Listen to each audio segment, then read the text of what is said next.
Hey guys, Councillor Lisa Robinson here. On June 23rd, Pickering Council voted to bring the 200 shared e-scooters pilot project to our city. And I want to be very clear.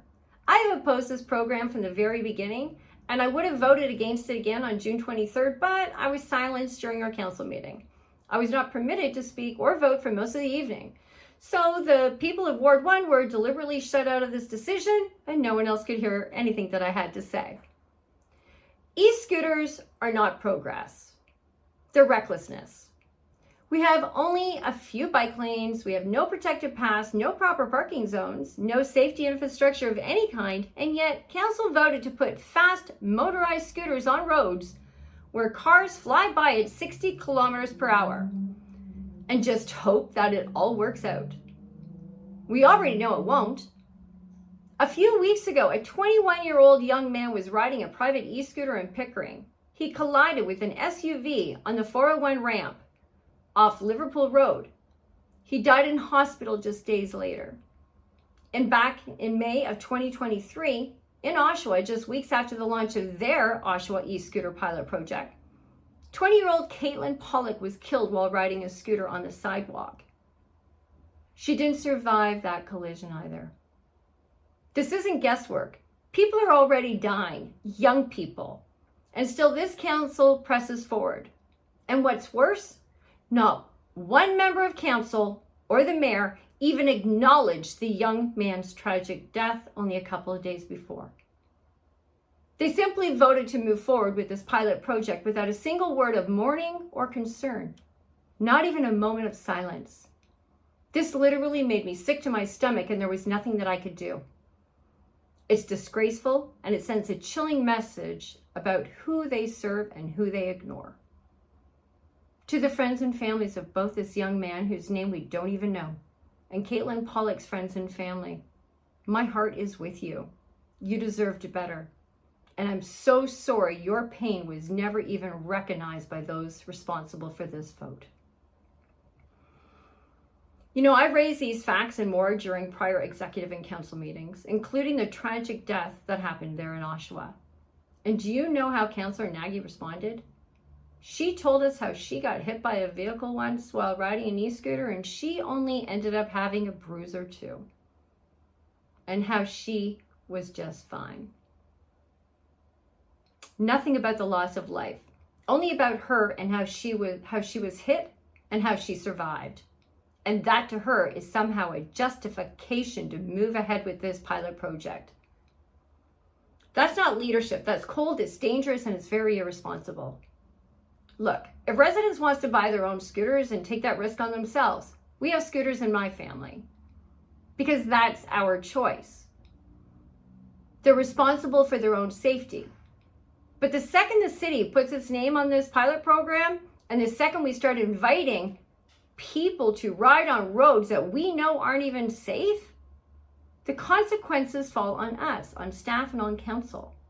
And the next death won't just be a tragedy, it'll be on our hands.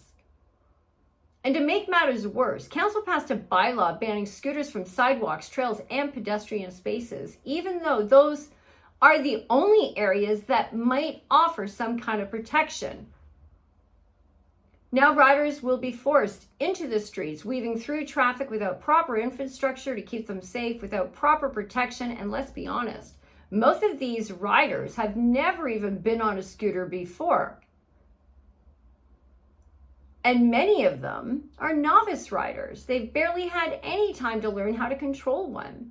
They don't have the skills or the experience to react when something goes wrong, when a car swerves, or when someone opens a door, or when traffic suddenly shifts. Unlike a bike, you can't just hop a curb or cut across the lawn to escape danger while riding an e-scooter. Scooters are low, they're unstable, and they leave a person completely exposed. One mistake or one careless driver, and that rider doesn't stand a chance.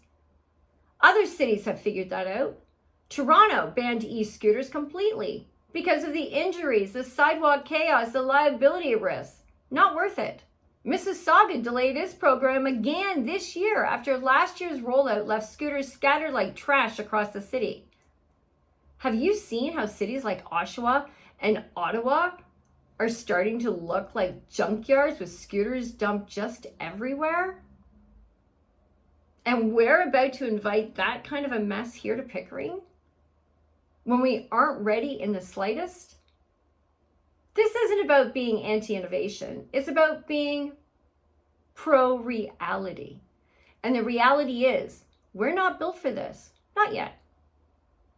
So don't let anyone tell you this is just about convenience. This is about accountability. This is about lives. Because once this program starts and people start getting hurt or worse, it's too late to say we didn't know. We did know. And only one of us fought to stop it. Here's something else Council's not telling you, and why this matters even more. This isn't just about scooters. This is about the bigger plan. The one they don't talk about publicly. And anyone who does, they try to discredit them by calling them names like conspiracy theorists. You know, Pickering is a proud signatory to ICLEI. They signed on with them back in the early 2000s, an international climate governance network connected to the United Nations and aligned with the World Economic Forum's Smart City Agenda. Let's not forget the city of Pickering was also recently honored as one of the Smart 21 communities by the Intelligent Community Forum, the ICF, recognizing Pickering as being one of the top 21 smart communities in the world. What does that mean for you? It means programs like this e-scooter rollout aren't local ideas. They're part of a global push to reduce car ownership, geo-fence your movement, track behavior, and push micromobility whether cities are ready or not. And let's not forget, the city of Pickering adopted Durham Regional's plans, which include future car-free zones. But that's a whole other video.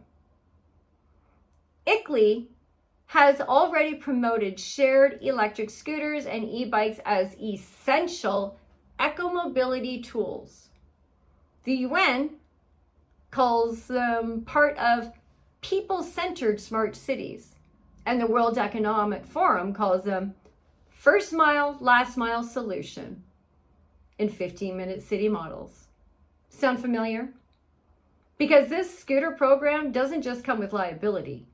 It comes with monthly heat maps of your travel behavior. It comes with forced compliance. Riders must submit a photo at the end of every ride to prove proper parking before they're allowed to end the session. It comes with geo-fencing, digital curfews, and the normalization of surveillance-based mobility. But you won't hear council admit that. Maybe they honestly don't even know, but hey. They've also never asked me any clarifying questions, or any questions for that matter, on anything that I have to say. They'll say it's about being modern or green, but I've read the documents. I've followed the paper trail and I do my research. And I can tell you with certainty, this is step one in a much bigger rollout. A rollout that doesn't start with your consent, it starts with your silence. This is about more than safety. It's about control. These programs are being pushed by unelected global organizations, ICLEI, the United Nations, and the World Economic Forum. They don't answer to you. They don't answer to me. They don't answer to anyone who actually lives here in Pickering. Yet they're dictating what our government should implement, and our council is blindly going along with it. That's not leadership. That's obedience to an agenda that no one voted for. And I'm not here to play along. I will continue to speak out because no program should ever be more important than the safety or sovereignty and the voice of the people that it affects. Pickering, you deserve better than backdoor compliance and global policy experiments. You deserve the truth, and you deserve a city council that puts people before programs. I am Councillor Lisa Robinson, the People's Councillor, and I will never whisper the truth to protect a lie. If you believe real power belongs to the people, please follow me and share this message and stand together with us. Until next time, stand strong, stay fierce, and God bless you all.